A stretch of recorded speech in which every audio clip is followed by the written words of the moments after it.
پنجاب میں بھی ایسا ہوتا ہے. پنجاب میں کیا ہوتا ہے کہ رونے کے پروگرام چل رہے ہوتے ہیں باقاعدہ. میت ہو گئی, سب نہیں ہے, سب پنجاب والوں کی سب کی بات نہیں کر رہا, بہت سی جگہوں پہ رونے کے باقاعدہ کیا ہوتے ہیں پروگرام. اب وہ بیٹی آئی امریکہ سے, وہ پہلے پھوٹ پھوٹ کے روئے گی.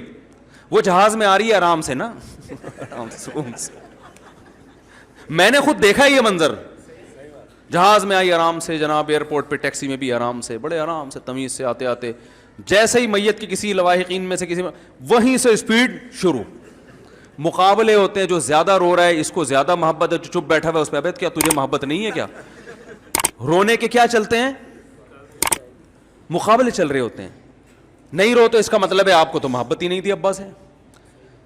ایک خاتون کے میاں مر گئے, سچا واقعہ ہے, میرے پاس فون آیا, ہمارے کوئی ریلیٹو تھی, پھوٹ پھوٹ کے رو رہی ہیں کہ میرے میاں مر گئے, ہائے میں بیوہ ہو گئی. اوف, ایسی انہوں نے روئی ہیں کہ جو بھی فون سنے گا وہ بھی بیچارہ پھوٹ پھوٹ کے رونا شروع کر دے.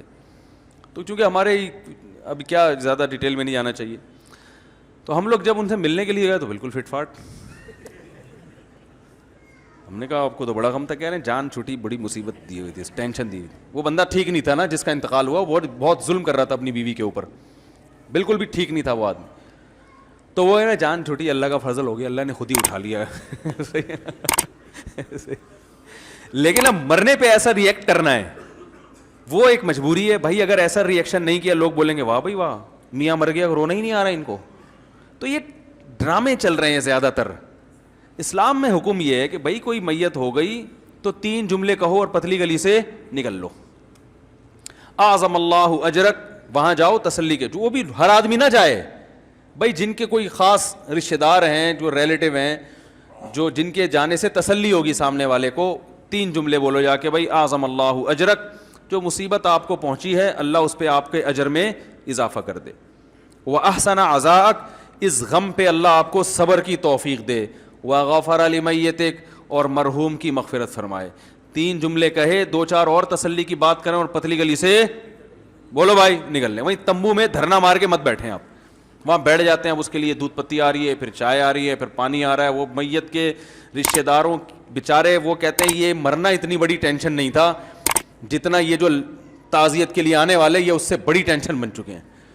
اور پھر بھی ہمارے ہاں تو اسلام کی برکت ہے, برداشت کی حد تک ٹینشن ہوتی ہے, ڈپریشن میں جاتا ہے, مرتا نہیں آدمی. جو غیر مسلم ہے نا ان کے ہاں تو میت اتنی بڑی ٹینشن دے کے جاتی ہے دنیا سے کہ ان کے 2-2 ہفتے کے پروگرام چلتے ہیں میت کی تعریفوں کے الگ. اس وقت دفناتے نہیں ہیں اس وقت تک. پھر وہ ان کے کوئی پنڈت جی آ رہے ہیں, پنڈت کہتے ہیں, یہ پنڈت نہیں, مجھے کسی نے انڈیا سے کہا آپ نے مندر کو مندر بنا دیا اور پنڈت کو پنڈت بنا دیا, تو پنڈت لفظ ہے. وہ آتے ہیں, پھر وہ پتہ نہیں کیا کیا پڑھتے رہتے ہیں, اس کے اوپر گھوڑے پڑھ رہے ہوتے ہیں, پھر اس پہ پیسے لے کے جاتے ہیں. وہ کئی ہزار روپے کا وارثوں کا خرچہ ہو جاتا ہے. ہمارے یہاں اسلام نے کہا خرچہ کرنے کی چندہ ضرورت نہیں ہے, صرف خرچہ ہوگا میت کے کفن کا ہے بھائی, میت کی قبر کا.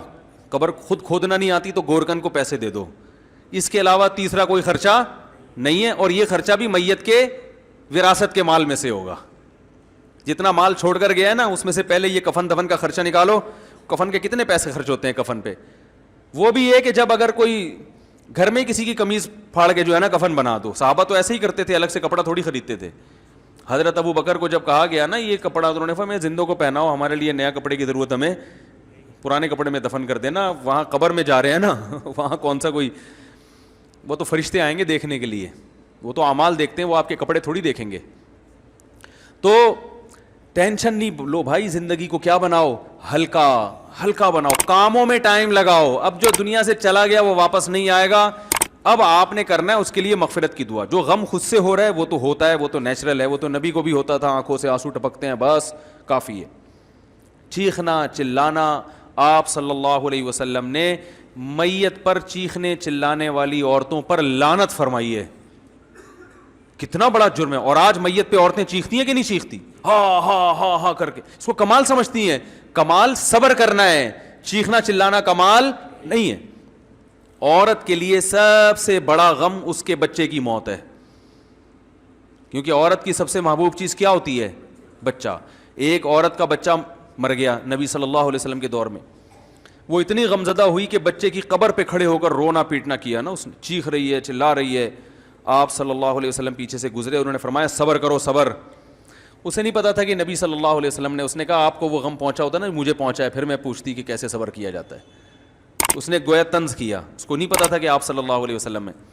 اس نے کہا اصل میں غم تو جس کو پہنچا ہے وہی جانتا ہے نا, ہمارے یہاں یہی ہوتا ہے نا, آپ کسی کو بولو صبر کرو, کہہ رہے تمہیں تکلیف ہو نہیں رہی نا اس لیے تم صبر کا کہہ رہے ہو.